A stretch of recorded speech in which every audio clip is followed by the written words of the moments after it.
જ નાનકડી બારીક વાતને સરસ રીતે વણી છે, ગૂંથી છે. લોઅર મિડલ ક્લાસ ફેમિલીની નાની નાની સમસ્યાઓ અને એ બધાની વચ્ચે એક બાળક જ્યારે ઉછરીને મોટો જ્યારે થતો હોય છે ત્યારે એ પણ કુટુંબની લાગણી, તકલીફો બધું સમજીને આગળ વધવાની એની જે એક જર્ની છે. એટલે મુખ્ય જે ટેગલાઇન છે લખ્યું છે ઇટરનલ જર્ની.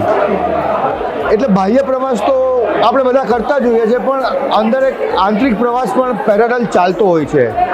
ફિલ્મમાં છેલ્લે એક લાઇનમાં એ લોકોએ કહ્યું છે એ પ્રમાણે કે આપણે કોઈ બી પ્રવાસે જર્ની ઉપર નીકળતા હોઈએ છીએ તો એ જો બાહ્ય પ્રવાસ હશે તો એનું એક ડેસ્ટિનેશન છે, ત્યાં આપણે અચૂક અટકી જઈએ છીએ, ત્યાં પૂરો થાય છે. પણ તમારી ઇન્ટરનલ જર્ની, આંતરિક પ્રવાસ તો હંમેશા ચાલુ જ રહે છે. અને હા, આમ પણ કહ્યું જ છે ને કે આ પ્લેનેટ ઉપર, આ પૃથ્વી ઉપર આપણે પ્રવાસી છીએ.